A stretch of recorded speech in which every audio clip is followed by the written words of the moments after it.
الحمدللہ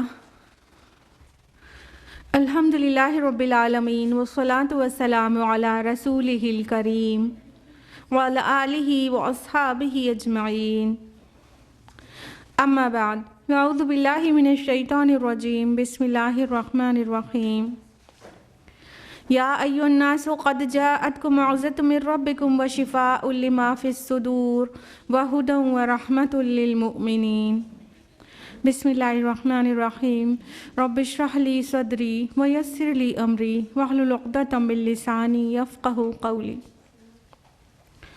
میرے عزیز سامعات، درس قرآن مجید میں آپ کا تہہ دل سے خیر مقدم ہے۔ السلام علیکم ورحمۃ اللہ وبرکاتہ۔ کیسے آپ سبھی لوگ؟ الحمدللہ اچھی، الحمدللہ۔ اللہ تعالیٰ آپ کو اچھا رکھے، ہدایت اور صراط مستقیم پر رکھے۔ اللہ تعالیٰ ایمان اور اعمال صالحات کے ساتھ زندہ رکھے اور پختہ ایمان پر فوت کرے، آمین۔ ہم لوگ کون سی سورہ اسٹڈی کر رہے ہیں درس قرآن میں؟ سورۃ المؤمنون۔ سورہ مومنون کی کون سی آیت تک لاسٹ ویک تفصیل سے جانا تھا؟ آیت نمبر 16، کریکٹ۔ آیت نمبر 17 آنورڈز آج ہم لوگ جانیں گے انشاءاللہ۔ اعوذ باللہ من الشیطان الرجیم بسم اللہ الرحمن الرحیم۔ آیت نمبر 17، وَلَقَدْ خَلَقْنَا فَوْقَكُمْ سَبْعَ طَرَائِقَ، اور ہم نے تمہارے اوپر 7 آسمان بنائے، 7 راستے بنائے۔ وَمَا كُنَّا عَنِ الْخَلْقِ غَافِلِينَ، اور ہم اپنی مخلوق سے غافل نہیں ہیں یا نہیں تھے۔ تو دیکھیں، انسان کی تخلیق کے بعد اللہ سبحانہ و تعالیٰ وہ انسان کے لیے جو دنیا سجائی ہے نا، اس میں کیا کچھ اللہ نے پیدا فرما دیا جو سب ہماری خدمت میں لگائے اور ہمارے استعمال کی چیزیں، ہماری ضرورت کی چیزیں، اب ان کا تذکرہ ہو رہا ہے۔ تو سب سے پہلے فرمائے کہ ہم نے تمہارے اوپر 7 راستے بنا دیے۔ طرائق لفظ آیا ہے، طریقہ کی جمع ہے۔ طریقہ کا مطلب ہوتا ہے راستہ، اور راستہ جب طرائق بولا گیا پلیورل میں تو راستہ لیئرز میں مانا جائے گا، ایک کے اوپر ایک، ایک کے اوپر ایک۔ تو اس میں مختلف آراء ہیں مفسرین کی۔ ایک رائے تو یہ ہے کہ یہ 7 آسمان ہیں، جیسے 7 سماوات آتا ہے تو یہ 7 آسمان ہیں، ایک کے اوپر ایک، ایک کے اوپر ایک، جیسے 7 سماوات طباقا آتا ہے سورہ ملک کی آیت نمبر 3 میں۔ تو ایک کے اوپر تہ بہ تہ آسمان بنائے، تو یہ وہ تہ بہ تہ راستے بھی ہیں۔ اور ایک اوپینین یہ ہے کہ یہ وہ فرشتوں کے راستے ہیں، جو اس سے سملر اوپینین ہے۔ یہ فرشتوں کے 7 راستے ہیں جس پر فرشتے چڑھتے اترتے ہیں، ایک کے اوپر ایک، ایک کے اوپر ایک۔ اور ایک اوپینین یہ ہے کہ یہ 7 سیاروں کے راستے ہیں، یعنی ان کا محور، ان کا آربٹ۔ تو جو 7 پلانٹس کا، یہ 7 آربٹس کی بات ہو رہی ہے۔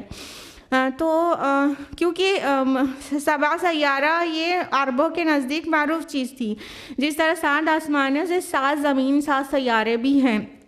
تو 7 زمینیں کہنا چاہیے بیسیکلی۔ تو 7 زمینیں بھی ہیں جو ابھی سائنس نہیں ہے، ناسا بھی اس کو ابھی ڈسکور نہیں کر پائی ہے، لیکن حدیث سے پتہ چلتا ہے کہ 7 زمینیں بھی ہیں۔ تو یہ ان زمینوں کے راستے جو کہہ سکتے ہیں ان کا محور ہے، ان کا آربٹ ہے۔ تو یہ وہ 7 راستے ہیں۔ تو ڈیفرنٹ اوپینینز ہیں اسکالرز کی۔ تو یہ 7 طرائق اس کو کہا گیا ہے قرآن حکیم میں۔ تو اگر اس کو آسمان مانے، کیونکہ 7 سماوات بہت فریکوینٹلی قرآن میں آیا ہے، 7 ٹائمز آیا ہے، تو اگر اس کو 7 آسمان مانے تو اللہ تعالیٰ نے بہت بہت منظم طریقے سے 7 آسمان بنائے ہیں، اور وہ ایک کے اوپر ایک ہیں۔ یہ جس کو ہم اسپیس کہتے ہیں، یہ پہلا آسمان ہے، سمائی دنیا اس کو کہتے ہیں۔ یہاں سے اوپر چڑھیں گے تو پہلا آسمان ہے جو اسپیس ہے، سمائی دنیا ہے، اس کے اوپر ایک اور آسمان ہے۔ اور کچھ کوئی اوپینین ہے اسکالرز کی کہ جب روحیں نکلتی ہیں اور جاتی ہیں تو جو 7th ہائیسٹ پلیس پر وہ جو سب سے نیک ہوتے ہیں وہ 7 تک جا پاتے ہیں، اور جو ان سے کم کے ہوتے ہیں تو وہ وہیں پر اٹک جاتے ہیں۔ یہ 7 لیئرز میں ان کا رکنا وہیں پر ہو جاتا ہے. یعنی باقی جو ایک دم رائٹیس روح ہے وہ تو ساتویں آسمان پر جا کر اللہ تعالیٰ کو سجدہ کر کے آتی ہے، باقی کچھ نہیں بھی پہنچ پاتے ہیں. تو یہ بھی ایک اوپینین ایگزسٹ کرتی ہے. اللہ تعالیٰ نے آسمانوں کے بنائے جانے کے متعلق سورہ ملک میں کتنی تفصیل سے اور کتنا چیلنجنگ وے میں بیان کیا ہے نا. سورہ ملک سورہ نمبر 67 آیت نمبر 3 اور 4 میں کہ الذی خلق سبع سماوات طباقا ما تری فی خلق الرحمن من تفاوت فارجع البصر هل تری من فطور. تو اللہ تعالیٰ کہہ رہا ہے ہم نے ایک کے اوپر ایک 7 آسمان بنائے اور تم رحمان کے بنائے جانے میں کوئی جھول پیچ نہ دیکھو گے، کوئی کمی نہ دیکھو گے. تم اپنی نظر دوڑاؤ، دیکھو تمہیں کوئی شگاف نظر آ رہا ہے، کوئی جھول، کوئی چھید، کوئی سوراخ نظر آ رہا ہے؟ تمہیں نہیں نظر آئے گا. تمہاری نظر ٹھک کر واپس آ جائے گی اور تم پھر نظر اپنی دوڑا لو، تمہاری نظر ذلیل ہو کر لوٹ آئے گی. لیکن اللہ تعالیٰ کے بنائے میں کوئی تم عیب نہیں تلاش کر پاؤ گے. تو اللہ تعالیٰ نے آسمانوں کو اتنا بیوٹیفلی بنایا ہے.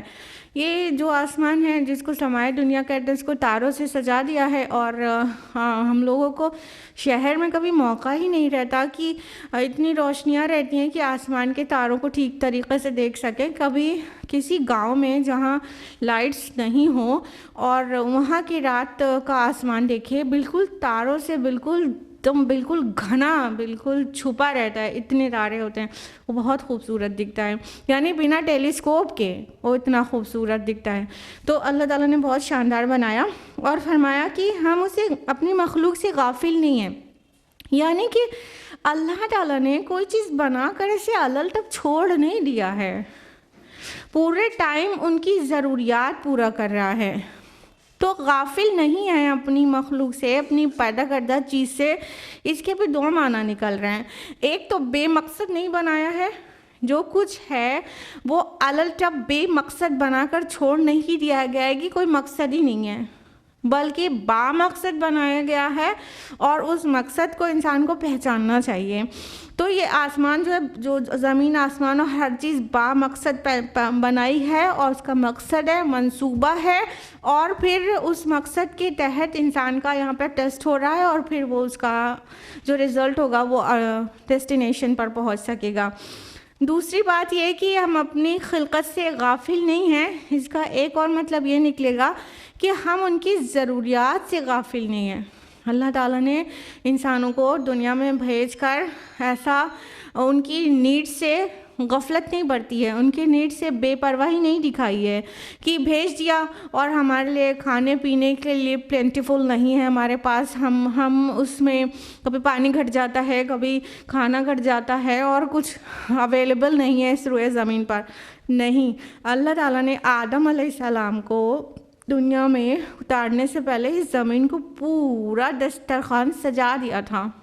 اس نے پوری ہماری ضروریات کی چیز، جو کچھ بھی ضروری ہے ہماری لائف کے لیے، وہ سب کچھ سے اس زمین کو پوری طرح سے سجا دیا تھا، تب اتارا. یعنی اللہ پاک کبھی بھی غافل نہیں تھے اپنی مخلوق کی ضروریات سے، اور کبھی بھی غافل نہیں ہیں اپنی مخلوق کی ضروریات سے. جو ہماری نیڈز ہیں، اللہ تعالیٰ وہ ہمیں نہ صرف آنے سے پہلے زمین پہ رکھ چھوڑا ہے، بلکہ اس کے ری سائیکلنگ کا بھی پورا انتظام کیا ہے کہ قیامت تک جتنے بھی لیونگ بینگز یہاں پر پیدا ہوں گے ان سب کی ضرورت پوری ہوتی رہے گی ہر طرح سے. تو آسمان سے شروع کیا گیا ہے، زمین پہ اور کیا نعمتیں ہیں ان کا تذکرہ کنٹینیوڈ ہے. آیت نمبر 18 وَأَنزَلْنَا مِنَ السَّمَاءِ مَاءً بِقَدَرٍ، اور ہم نے آسمان سے پانی اتارا ایک اندازے کے مطابق. فَأَسْكَنَّاهُ فِي الْأَرْضِ، تو ہم نے اسے زمین میں ٹھہرا دیا.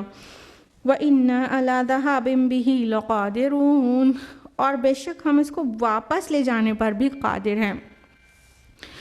اب اللہ تعالیٰ ہمارے لیے ایک بہت بڑی نعمت اور ضرورت کا تذکرہ کر رہے ہیں. فرما رہے ہیں اللہ تعالیٰ کہ ہم نے آسمان سے پانی کو نازل کیا. یہ پانی، پہلی بات تو سب سے بہت زیادہ سائنس نہیں جاننے والے کے ذہن میں سب سے پہلے یہ آئے گا کہ ہاں بارش ہوتی ہے، اوپر سے نازل ہوتی ہے، اوپر سے بادلوں سے پانی نازل ہوتا ہے، بس اس کا یہی مطلب ہے. یہ مطلب بھی ہے کہ مطلب یہاں سما کا مفہوم سحاب سے لے سکتے ہیں. متقدمین نے، بڑے پرانے اسکالرز نے، انہوں نے یہ معنی لیا ہے کہ آسمان سے پانی نازل ہوتا، آسمان سے نازل ہونے کا مطلب سحاب، بادلوں سے پانی کا نازل ہونا ہے.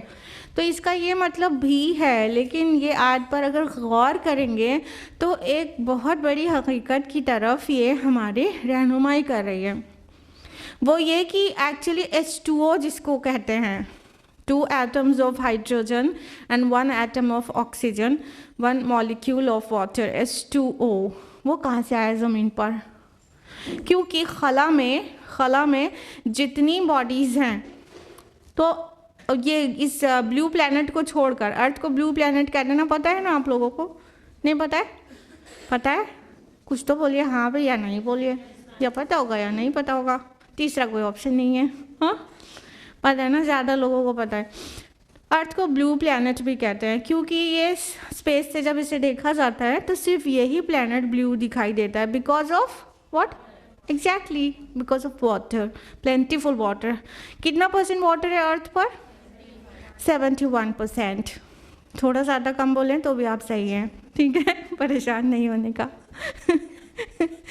71% واٹر ہے ارتھ پہ، تو جتنا سراؤنڈ کرتا ہے. تو یہ آیا کیسے ہے؟ کیونکہ جو اور سیلیسٹل باڈیز ہیں، چاہے وہ مارس ہو اور چاہے کوئی بھی سیلیسٹل باڈی ہو، چاہے وہ ایسٹیرائڈ ہی کیوں نہ ہو، وہاں تو کہیں واٹر نہیں ہے. آپ کو پتہ ہے ناسا ملین نہیں ٹریلینز آف ڈالرز خرچ کرتی رہتی ہے پانی کا پتہ لگانے کے لیے نا، کبھی مارس پہ، کبھی یہاں، کبھی وہاں. مطلب پانی اور کہیں ہے تو مطلب لائف ہے، تو کہیں اور لائف پاسبل ہے کیا؟ اس کو پتہ لگانے کے لیے بہت بہت زیادہ million, billions and trillions of dollars خرچ کیے جاتے ہیں. تو سوال یہ ہے، باقی جگہ پانی ابھی تو مل نہیں رہا، ابھی ریکارڈ میں نہیں آ پا رہا ہے.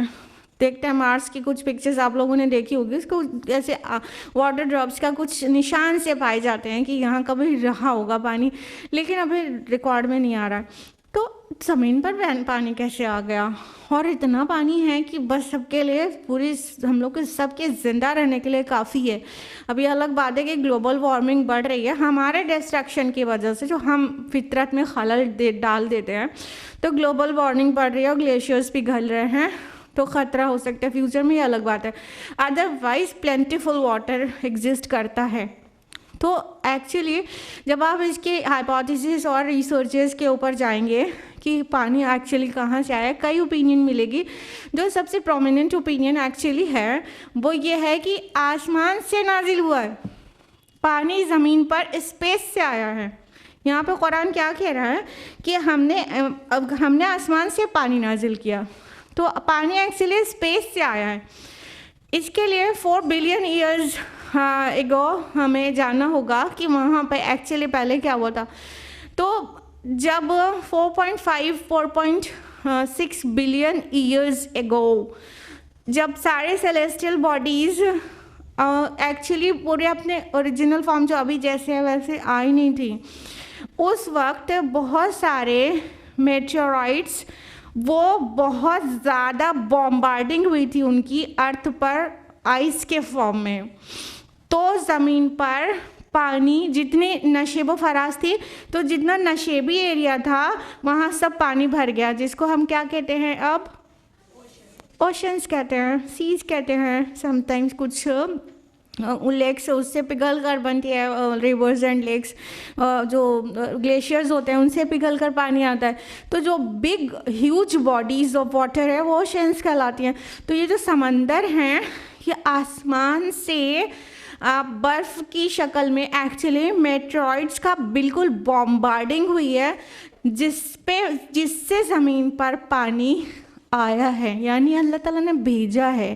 یہ کام ہوا ہے 4 بلین ایئرز ایگو.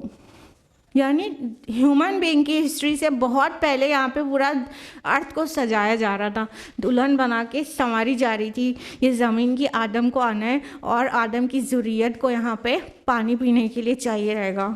ٹھیک ہے، تو ہمارے لیے اللہ تعالیٰ نے یہ کر کے رکھا کہ ساری پوری سجا دیا. تو یہاں پہ پانی کا نازل ہونا ورڈ آیا ہے, اترنا اوپر سے نیچے, ڈسینڈ ٹو ڈسینڈ ڈاؤن. تو اب انزلنا آیا, ہم نے نازل کیا.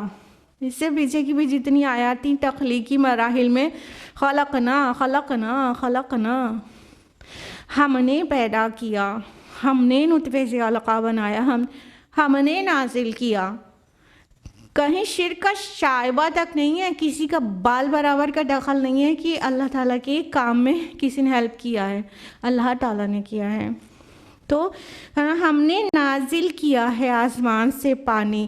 تو مطلب نہ صرف جو یہ جو کلاؤڈز ہیں وہاں سے رین ڈسینڈ ڈاؤن ہوتی ہے تو اس کو کہہ رہے ہیں نازل ہو رہا ہے, بلکہ یہ جب ویری فرسٹ ٹائم ارتھ پر جب پانی نہیں تھا, جیسے کہ باقی سیلیسٹل باڈیز میں کسی پر بھی پانی نہیں پایا جا رہا ہے, تو یہ ارتھ پر کہاں سے آ گیا؟ تو آیا ہے اوپر ہی سے, نازل ہی ہوا ہے, اوپر سے نیچے اترا ہے.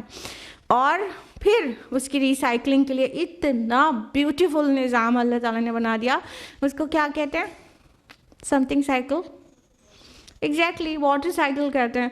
کہ ہم یہ جو سیلائن واٹر ہے, کھارا پانی تو پیتے نہیں ہے, وہ ہمارے یوز کے لیے نہیں سوٹیبل ہوتا ہے, تو اللہ تعالیٰ نے فریش واٹر ہمارے لیے نازل کر دیا کہ وہی سیلائن واٹر سے پیپرز بن کے اٹھتا ہے اوپر, بادلوں کی شکل میں اکٹھا ہوتا ہے, بادل ہیوی ہو جاتے ہیں تو برستا ہے, پھر نازل ہو رہا ہے. پھر اس کو زمین کے اندر اللہ تعالیٰ ٹھہرا دیتے ہیں, زمین میں فلٹر ہو کے چلا جاتا ہے. آپ کے کوئی فلٹر دنیا کا اتنا بڑا نہیں ہے کہ پورے ہیومینٹی کے واٹر کو فلٹر کر سکے. اللہ تعالیٰ زمین میں اسے کس طرح فلٹر کر دیتے ہیں, اور فلٹر ہو کے ہم نیچے سے بس اپنی مشینیں ڈال کے کھینچ لیتے ہیں, تو اس طرح ہمارے پاس واٹر آ جاتا ہے. تو اللہ تعالیٰ نے کہا ہم نے اسے زمین میں ٹھہرا دیا. تو یہ بھی دونوں معنی دے گا. جب پہلے نازل ہوا تو یہ سمندر اور بڑے بڑے ندیوں کی شکل یا کہہ سکیں گڈھے جو تھے ان سب میں بھر گیا. ہم ان کو سمندر اور وہ کہتے ہیں اوشنز اور سیز کہتے ہیں, اس کی شکل میں بھر گیا, ٹھہر گیا پانی. پہلی بار نازل ہوا تھا, قیامت تک کے لیے کافی ہو گیا, قیامت تک کے لیے کافی ہو گیا. ایک بار پانی کو یہاں اتارا تو اس کو اڑا نہیں دیا, پھر وہ ٹھہر گیا. اب اڑتا ہے تو کہاں تک جاتا ہے؟ تھوڑا ہی اوپر بادلوں تک, بادلوں کا فارمیشن ہوتا ہے, یعنی وہ پھر پیوریفائی ہو رہا ہوتا ہے, ایکچولی ریسائیکل ہو رہا ہوتا ہے ہمارے لیے. پھر وہاں سے برس جاتا ہے, پھر زمین کے اندر ٹھہر جاتا ہے, سوائل کے اندر چلا جاتا ہے, جس کو ہم اپنے پمپس وغیرہ ڈال کر کھینچ لیتے ہیں اور ہم کو فریش واٹر مل جاتا ہے. لیکن آگے اللہ تعالیٰ کیا کہہ رہے ہیں؟ وَإِنَّ عَلَىٰ ذَهَابٍ بِهِ لَقَادِرُونَ, لیکن ہم اس کو واپس لے جانے پر بھی قادر ہیں. اللہ اکبر. احساس دے رہے ہیں اللہ تعالیٰ, کیا تم نے شکر کیا کہ تمہارے لیے پورا سجایا تھا, اتارا تھا, تو تم نے کبھی اس پانی کا شکر کیا؟ ہم اس کو واپس لے جانے پر بھی قادر ہیں.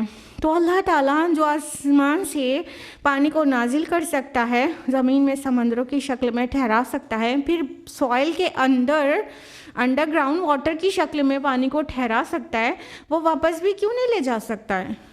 اس کے کئی فارمز میں ہو سکتے ہیں, کئی ویز ہو سکتے ہیں واپس لے جانے کے بھی.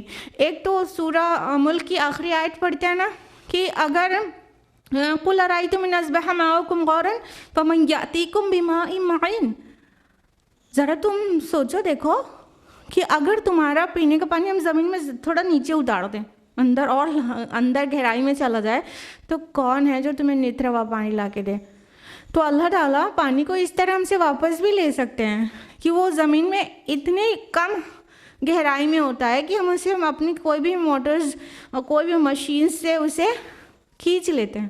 لیکن اگر وہ زیادہ گہرائی میں چلا جائے, کور کے قریب چلا جائے, تو پہلی بار تو ختم ہی ہو جائے گا. وہ اتنا ہاٹ ہے کور, ارتھ کا کور ایک دم ہاٹ فلوئڈ ہے, اس کے ٹیمپریچر 500 ڈگری کے اراؤنڈ ہوتا ہے, بہت ہاٹ فلوئڈ ہے, جس کو لاوا بولتے ہیں. جب والکینو ایرپشن ہوتا ہے تو لاوا کی شکل میں نکلتا ہے, کیسا ہوتا ہے, جس پتھر سے گزر جاتا ہے وہ کوئلہ بن جاتا ہے.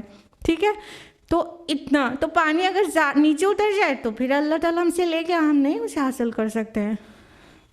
پانی H2O ہے, 2 ایٹمس آف ہائیڈروجن اور 1 ایٹم آف آکسیجن.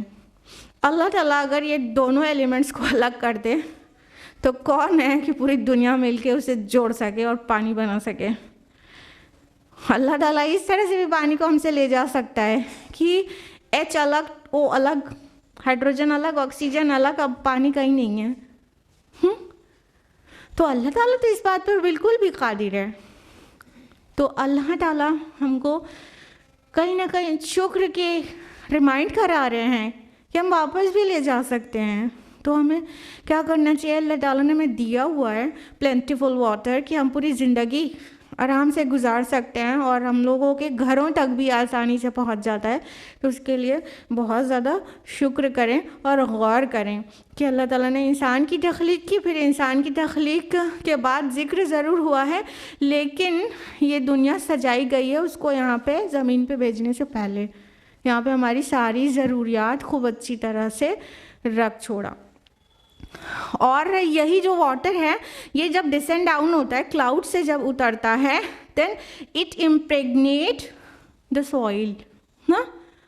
اور جب ڈراپ آف اسپرم یہ ڈراپ آف واٹر جب ڈسینڈ ڈاؤن ہوتا ہے then it impregnates the soil the earth. اور جب drop of sperm mothers womb میں جاتا ہے then it impregnates the woman the mother نا.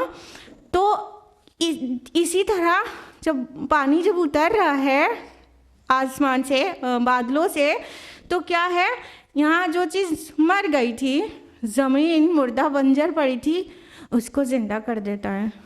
اس سے پھر زندہ چیزیں نکلنے لگتی ہیں اور پھر وہ ہمارا فوڈ کا فارم اختیار کرتی ہیں اور ہم کھا سکتے ہیں. تو کس طرح سے اللہ تعالیٰ بغیر کوئی ٹیکس پے کرے ہماری طرف سے, بغیر کوئی ایڈوانس دیے, بغیر کوئی پیمنٹ کرے اللہ تعالیٰ ہماری ساری ضروریات پورے کرتے رہتے ہیں اور ہم اس کے جواب میں نافرمانی کرتے رہتے ہیں. کتنا غفور اور رحیم ہے وہ رب. آیت نمبر 19 فَأَنشَأْنَا لَكُمْ بِهِ جَنَّاتٍ مِّن نَخِيلٍ وَعَنَابٍ. تو ہم نے اس سے پیدا کیے تمہارے لیے کھجوروں اور انگوروں کے باغات. لَكُمْ فِيهَا فَوَاكِهُ كَثِيرَةٌ وَمِنْهَا تَأْكُلُونَ. ان میں سے تمہارے لیے بہت سے پھل ہیں اور ان میں سے تم کھاتے ہو. اب ہمارے فوڈ کی طرف اس نعمت کی یاد دہانی کرائی جا رہی ہے کہ اللہ تعالیٰ نے تمہارے لیے کیا پیدا کیے؟ کھجوروں اور انگوروں کے باغات. کھجور اور انگور یہ 2 اونلی فروٹس نہیں ہیں جو ہم کھاتے ہیں. اصل میں جو قرآن کے مخاطب اول تھے ان کا یہ 2 فروٹس پر بہت بڑا اکانومی ان کی چلتی تھی اور ان کے لیے فیوریٹس بھی تھے. کھجور بہت زیادہ پلینٹیفلی وہاں پر آج بھی اویلیبل ہے, پہلے بھی تھا. اور انگور کے باغ ہوا کرتے تھے اور سب سے شاندار باغ انہیں وہی لگتے بھی تھے جس کی باؤنڈری کھجور کی ہو اور اندر چھتریاں انگور کی ہوں. تو وہ باغات تو کھجور اور انگور کا بہت زیادہ قرآن نے تذکرہ کیا ہے. تورات میں بھی ہے, انجیل میں بھی ہے, لیکن قرآن نے اس کا بہت زیادہ تذکرہ کیا ہے. تو فرما رہے اللہ تعالیٰ کہ اس نے تمہارے لیے کھجوروں اور انگوروں کے باغات بنائے. مطلب جو چیز ایکچولی انسان کے دل کے قریب ہوتی ہے اس کا ریئلائزیشن آسانی سے ہو جاتا ہے. تو ان کے لیے کھجور اور انگور بہت بڑی نعمتیں تھیں. پورا مطلب ان کی بہت بڑی اکانومی تو کھجور ہی کے اس سے تھی. تو کھجور اور انگور ان کی اکانومی کی جڑیں بنیادیں تھیں اور کھانے میں بھی وہ اس کے کئی فارمز میں اسے یوز کرتے تھے. تو کھجور اور انگور کا نام آیا ہے, ورنہ تو فروٹس ہم لوگوں کے اراؤنڈ اب تو موسمی پھل کا بھی کانسیپٹ ختم ہو گیا. ہر موسم میں ہم لوگوں کو پھل اویلیبل. ہم لوگ اتنے ہائی ٹیک ایرا میں رہ رہے ہیں کہ ہم ہر موسم میں ہر طرح کے پھل کھا سکتے ہیں, حاصل کر سکتے ہیں.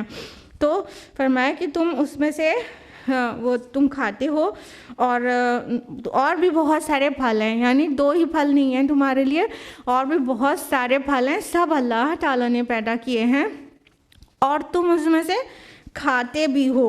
وَمِنْهَا تَأْكُلُونَ، جب کہا تأکلون تم کھاتے ہو، تو اس کا مطلب صرف ایسے کھانا نہیں ہوا، اس کا مطلب پورا روزی بھی ہوا، کیونکہ ایسے فریز میں یوز کیا جاتا ہے، جیسے کہ عربی زبان کا ایک مقولہ ہے فلان یاکل من حرفتہ، وہ اپنے حروف کا، اپنے حرف کا سے کھاتا ہے، کہ حرف کی روٹی کھاتا ہے۔ جیسے اردو میں بولتے نہیں ہیں کہ بھائی وہ تو اپنے قلم کی روزی کھاتے ہیں، وہ تو اپنے قلم کی روٹی کھاتے ہیں، کہنے کا مطلب روزی کہاں سے ملتی ہے، کس طرح کام سے کر کے ملتی ہے۔ تو اسی طرح یہاں پر جو تاکلون ہیں، یہ صرف کھانے کے لیے نہیں، پوری روزی کے لیے ہے، رزق کے لیے ہے، کہ اس طرح تمہیں اللہ تعالیٰ مختلف طریقے سے رزق دیتے ہیں۔ اور رزق صرف کھانے کو نہیں کہتے ہیں، رزق ہر عطائی چیز کو کہتے ہیں، ہر نعمت کو جو اللہ نے دی ہے، اس میں علم بھی آ سکتا ہے، عقل بھی آ سکتی ہے، سماعت بصارت بھی ہے۔ تو اللہ تعالیٰ نے بہت ساری چیزیں دی ہیں انسانوں کو، اور خصوصاً وہ پیڑ پودوں سے جڑی ہوئی جو نعمتیں ہیں وہ بھی بہت بہت لانگ لسٹڈ ہیں، بہت زیادہ لمبی لسٹ ہے ان کی۔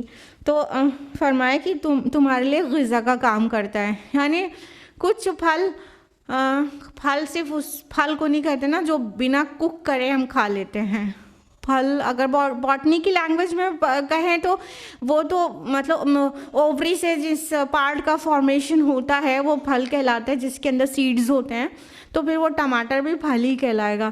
لیکن قرآن کی ایک اصطلاح میں پھل کسی درخت کے آؤٹ کم کو کہتے ہیں جو اس سے ہمیں ریسیو ہوتا ہے۔ ایسے ہم اردو زبان میں بھی پھل ایسی چیز کو بولتے ہیں جو کسی چیز کا آؤٹ کم ہو، جس کے ریزلٹنٹ میں ملے، جو اس کا مین ہمارا مطلوب ہو، اس سے جو چیز، اس کو پھل کہتے ہیں۔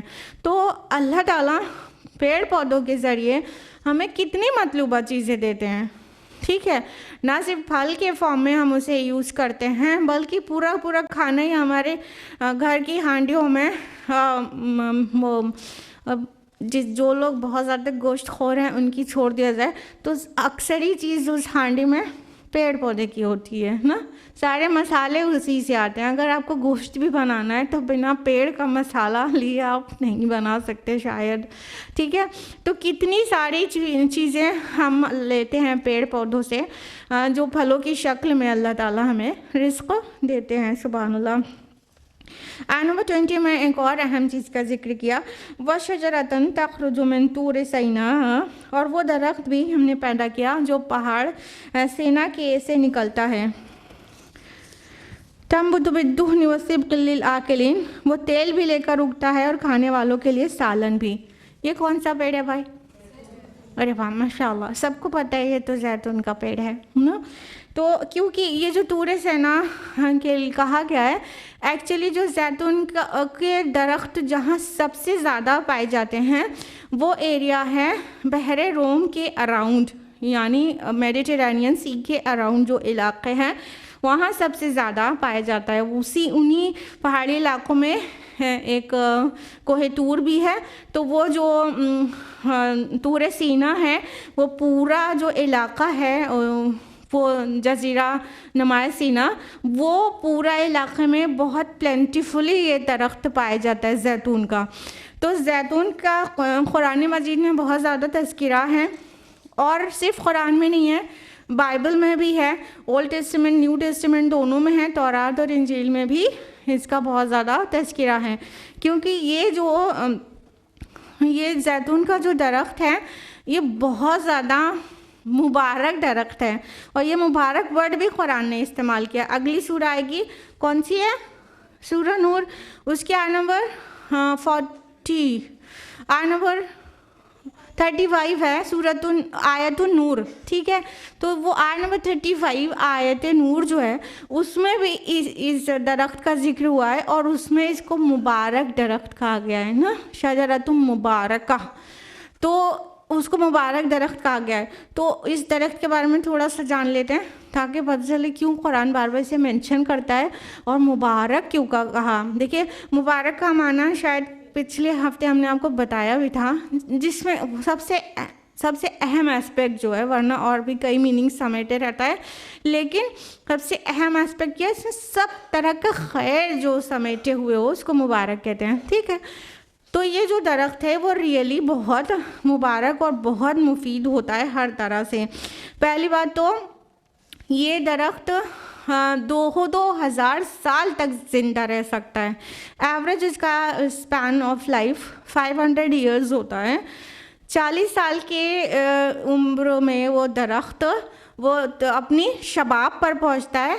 ایسے تو 500 سال تک وہ پوری طرح سے صحیح رہتا ہے، لیکن وہ 2000 سال تک بھی اس کی لائف ہو سکتی ہے، کیونکہ فلسطین کے جو درخت ہیں کئی، امریکہ اور یورپ میں اس کا بہت زیادہ اسٹڈی ہوئی ہے، تو جس میں پایا گیا ہے کہ کچھ درخت مسیح علیہ السلام کے وقت سے آج تک ہیں، یعنی 2000 سال کی لائف بھی ہو سکتی ہے. زیتون کے درخت کی 25 سے 40 فٹ تک لمبا ہو سکتا ہے یہ. اس کی جو لیوز ہوتی ہیں وہ بالکل لیڈر کی طرح ہوتی ہیں، یعنی چمڑے کی طرح، اور اس کا جو فروٹ ہے وہ ریڈش ہوتا ہے، اور جب اولڈ ہوتا ہے گرو کر کے تو پھر وہ بلیکش ریڈ ہو جاتا ہے. اور اس کی بہت بڑی میڈیسنل ویلیوز ہوتی ہیں. آپ کو پتہ ہی ہے کہ زیتون سے کتنی طرح کی میڈیسنز بنائی جاتی ہیں.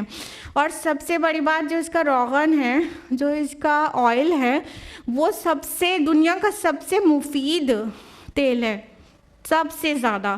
آپ کو پتہ ہے جو لوگ سلم ٹرم دکھنا چاہتے ہیں زیرو فگر کے، وہ سب extra virgin olive oil use کرتے ہیں. سبحان اللہ. تو یہ آلیو ہے، اس کا جو ایکسٹرا ورجن آئل ہوتا ہے وہ سب سے زیادہ مفید ہوتا ہے، اور اس میں بہت لو فیٹ ہوتا ہے. ایکسٹرا ورجن اس کو کہتے ہیں جو سب سے پہلے نچوڑ میں نکالا جاتا ہے، پھر اس کے بعد کے نچوڑ میں جو نکالا جاتا ہے تو اس کو ورجن کہتے ہیں. تو ورجن آئل بھی بہت مفید ہوتا ہے، اور کئی اسٹیپس میں اسے اسکویز کر کے نکالا جاتا ہے. تو وہ سارے اسٹیپس میں جو آئل برآمد ہوتا ہے وہ سب ہی بہت مفید ہوتا ہے.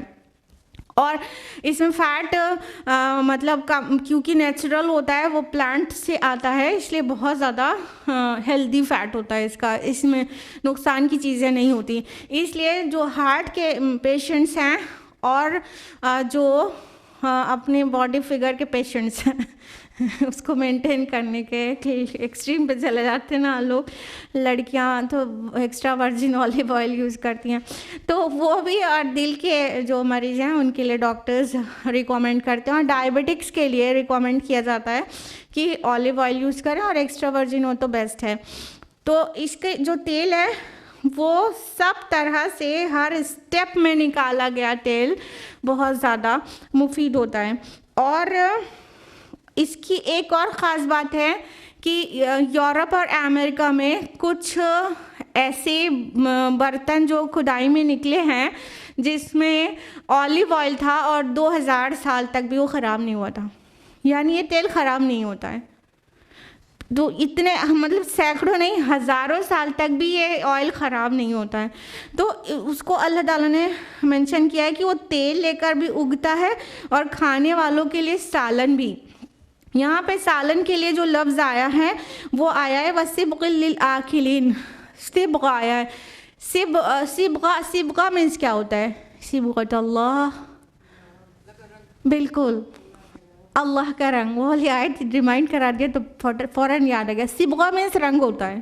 ٹھیک ہے، صبغۃ اللہ ومن احسن من اللہ صبغہ، یہ میری ون آف دا فیوریٹ آیات ہے ماشاء اللہ. تو اللہ کا رنگ اختیار کرو، اللہ سے بہتر کس کا رنگ ہوتا ہے. صبغہ اور سالن کیسے ایک ہی روٹ کی کیسے ورڈز ہیں؟ دیکھیے جب سالن میں روٹی ڈبائی جاتی ہے، بریڈ، پیس آف بریڈ، تو وہ کلر ہو جاتی ہے، وہ رنگین ہو جاتی ہے. تو صبغہ مینس رنگ ہوتا ہے، اور صبغ سالن کو کہتے ہیں، یعنی جس میں روٹی ڈباؤ تو ڈوب کے رنگین ہو جائے. تو وہاں اہل عرب اس کو سالن کی طرح بھی استعمال کرتے تھے. انفیکٹ اس کا جو آئل ہوتا ہے وہ سالن کی طرح یوز کیا ہی جا سکتا ہے. کہنے کا مطلب بنا کسی فردر چیز کو ایڈ کرے خالی اس کے آئل میں بھی روٹی بھگا کے کھا سکتے ہیں. یعنی یہ واحد ایک تیل ہے اس کا آلیو آئل جس کو ایسے بھی پلین کنزیوم کیا جا سکتا ہے without mixing anything else. ہم لوگ باقی سارے آئل یا گھی میں کیسے اس کو یوز کرتے؟ چمچ سے تو نہیں کھاتے نا, گلاس میں تو نہیں پیتے نا, کوئی چیز میں ڈالتے ہیں کسی کے ساتھ مکس کرتے ہیں تو وہ آئل یا گھی ہمارے یوز کا ہوتا ہے. لیکن یہ آلیو آئل واحد تیل ہے جو اس کو ایسے بھی کنزیوم کر سکتے ہیں. آپ کو پتہ ہوگا کہ کبھی کبھی ڈاکٹرز ایکسٹرا ورجن آئل 1 چمچ پینے کے لیے بولتے ہیں, دودھ میں ڈال کے اس کو پیا جا سکتا ہے. مطلب بنا کسی چیز کو مکس کرے بھی وہ ایسے ہی کھا سکتے ہیں, سالن کی طرح ڈبا کے روٹی کھا سکتے ہیں. تو یہ اتنا بابرکت درخت ہے اور اللہ تعالیٰ نے اس کو مینشن کیا کہ ہم نے یہ تمہارے لیے اگایا ہے نا, تمہاری سروس میں ہے, تمہارے کام آتا ہے. اللہ تعالیٰ کو کون سا کھانا پہنچتا ہے؟ معاذ اللہ, استغفر اللہ. یہ سب ہماری باڈی سے نرش ہوتی ہے, ہمیں ملتا ہے سے نرشمنٹ اور فوڈ اینڈ آل ریکوائرمنٹس, اس کا نیوٹرینٹس اور جس کے فوائد ہیں وہ سب ہمیں ملتے ہیں. تو اللہ تعالیٰ نے اس کو مینشن کیا. آگے فرمایا نمبر 21 میں وَإِنَّ لَكُمْ فِي الْأَنْعَامِ لَعِبْرَةً, اور یقیناً تمہارے لیے ان چوپایوں میں عبرت کا سامان ہے. نسقیکم مما فی بطونہا, ہم پلاتے ہیں تمہیں ان میں سے جو ان کے پیٹوں میں ہے. وَلَكُمْ فِيهَا مَنَافِعُ كَثِيرَةٌ وَمِنْهَا تَأْكُلُونَ, اور تمہارے لیے ان میں بہت سے فوائد ہیں اور ان میں سے بعض کو تم کھاتے ہو.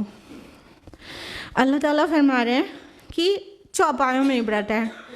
ابھی پلانٹ کنگڈم کی بات کر رہے تھے ہم لوگ, ابھی ہم لوگ آ گئے اینیمل کنگڈم میں. یعنی اللہ تعالیٰ نے انسان کو پیدا کیا, آسمانوں میں سے جو 7 راستے بنائے اور پھر بارش تمہارے لیے برسایا, پانی تمہارے لیے نازل کیا, پھر پلانٹ کنگڈم سے تمہیں کیا کچھ نہیں دیا, اور پھر اینیمل کنگڈم سے بھی بہت کچھ دیا ہے. اب یہاں پہ غور کریے, تمہارے لیے چوپایوں میں عبرت کا سامان ہے, یہ بات بولا. مطلب اللہ تعالیٰ چاہتے ہیں کہ اللہ تعالیٰ کی مختلف تخلیق میں غور کیا جائے. غور کریں گے تو عبرت حاصل ہوگی, اللہ کی معرفت حاصل ہوگی اور بہت زیادہ شکر والا مزاج بنے گا, شکرانی نعمت پاسبل ہو پائے گا. حق تو نہیں ادا کر سکتے اللہ کے احسانات کے شکر کا, لیکن جو کچھ تھوڑا بہت کر سکیں گے تو غور کریں گے تو کر سکیں گے. تو اللہ تعالیٰ نے فرمایا کہ تمہارے لیے ان میں بہت سارے فائدے ہیں اور بعض کو تم کھاتے ہو. قرآن میں مختلف طرح سے اس بات کو بھی مینشن کیا گیا ہے کہ بیچ میں فرمایا کہ ہم نسقیکم مما فی بطونہا, ہم پلاتے ہیں تمہیں ان میں سے جو ان کے پیٹوں میں ہے. یعنی کہ نترا ہوا کیا دودھ, شہد جانور کے پیٹ میں کب سے نکلنے لگا؟ مطلب انعام کے پیٹ میں سے تو نہیں نکلتا نا, انسیکٹ کے پاس سے آتا ہے شاید نا. یہاں انعام کی بات ہو رہی ہے, انعام کے پیٹ میں سے دودھ برآمد ہوتا ہے. فرمایا کہ ہم پلاتے تم کو ان میں سے جو ان کے پیٹوں میں ہیں, یعنی دودھ.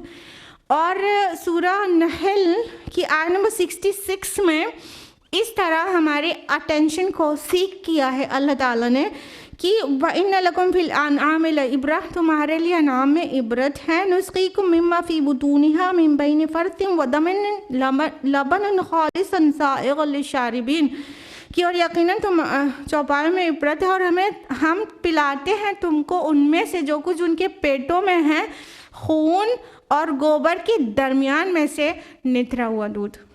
سبحان اللہ. تو چوپایوں میں یقیناً عبرت کا سامان ہے. کبھی غور تو کریے کہ اگر اینیمل کا بیلی چاک کریں گے آپ تو کیا ملے گا؟ گوبر ملے گا, خون ملے گا.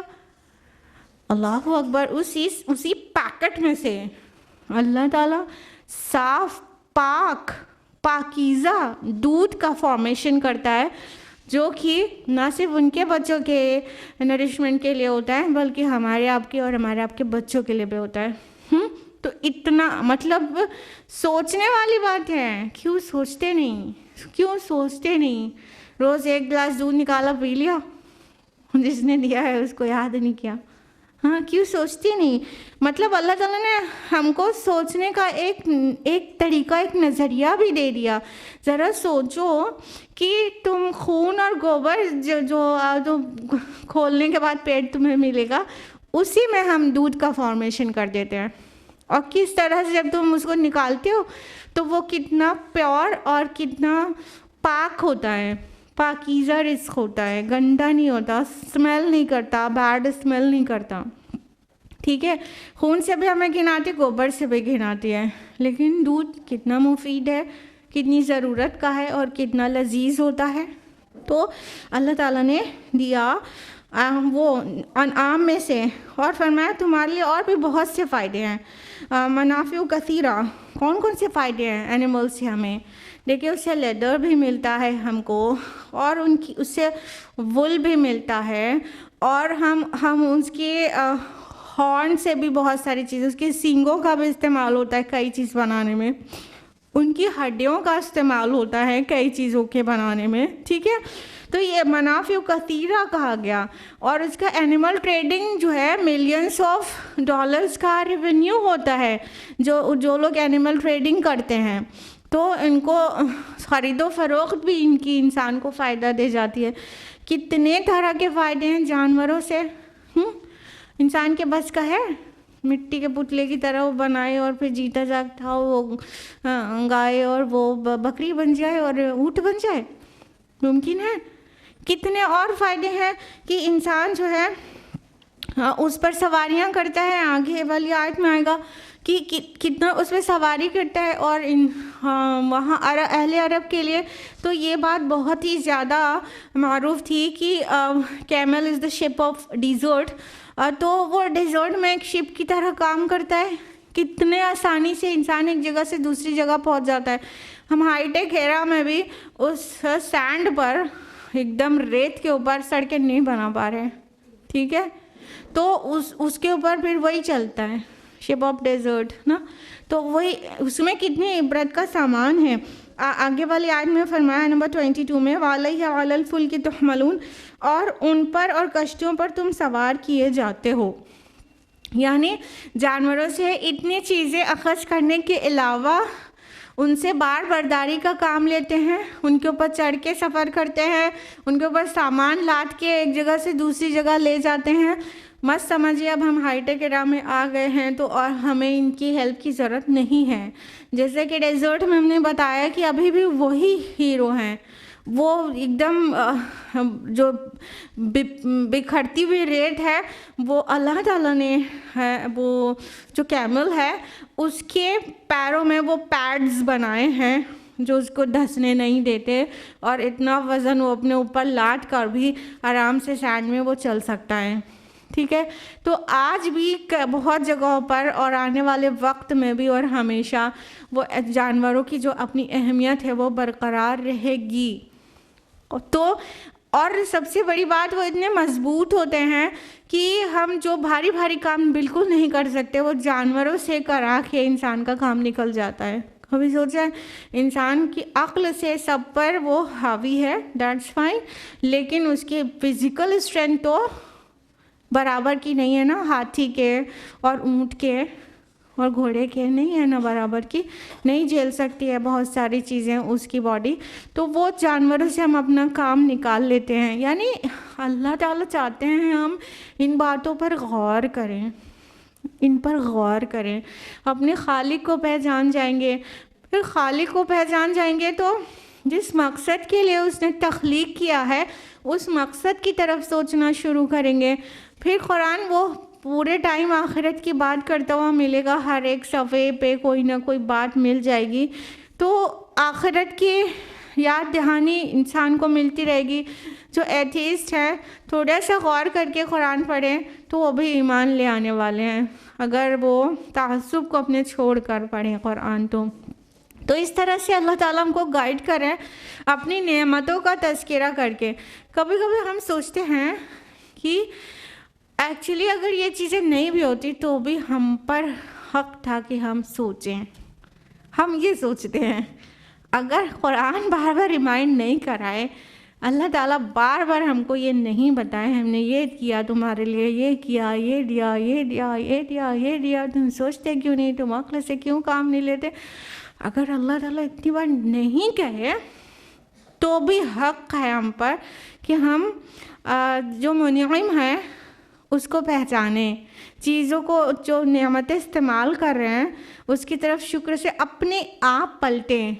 لیکن اللہ تعالیٰ جانتے ہیں کہ یہ سب نعمت ہڑپ لیں گے اور منعم کو بھول جائیں گے.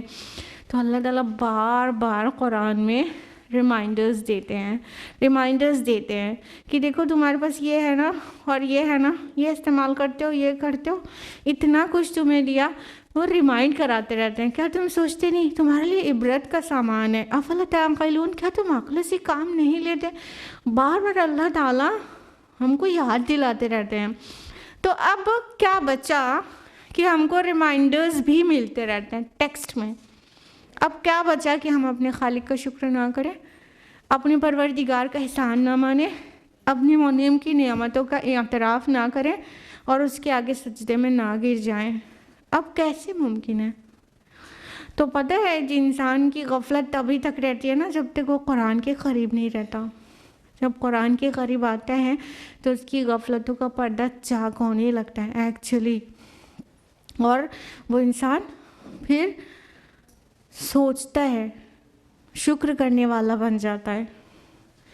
تو ہم اللہ سے دعا کرتے ہیں کہ اللہ تعالیٰ ہم سبھی کو توفیق دے کہ ہم اس کی نعمتوں پر غور کریں اور اس کی شاکرات بندیاں بن جائیں, اور اللہ تعالیٰ نے جس مقصد سے ہم کو تخلیق کیا ہے اس مقصد کو پہچانیں اور ہم آخرت میں کامیاب ہونے والے ہو جائیں. کیونکہ ہر آیت کا جو مفہوم ہوتا ہے, جو مقصد ہوتا ہے, وہ یہ ہوتا ہے کہ انسانیت کو ہدایت مل جائے. یعنی یہ جو بلیسنگز کا ریمائنڈر ہے نا, اینڈ لاٹس آف ریمائنڈرز ہیں نا, یہ ایکچولی اس مقصد کے لیے ہیں کہ تم منعم کو, خالق کو پہچان جاؤ اور اس کا جو مقصد تخلیق ہے وہ سمجھ جاؤ اور پھر اس کی تیاری کرو. تو اللہ سے دعا ہے کہ وہ ہم سبھی کو توفیق دے کہ ہم اس کی نعمتوں پر غور و فکر کریں, اس کا شکر کریں اور اس کے فرما بردار بندیاں, عبادت گزار بندیاں بن جائیں, شکر گزار بندیاں بن جائیں اور آخرت میں کامیاب ہونے والیاں ہو جائیں. آمین. آج اتنا ہی روکیں گے, اب اگلا رکو ہے مضمون بالکل چینج ہو رہا ہے, انشاءاللہ نیکسٹ ویک ڈسکس ہوگا. آج کے لیے اتنا ہی. آخر دعوانا الحمدللہ رب العالمین. والسلام علیکم ورحمۃ اللہ وبرکاتہ.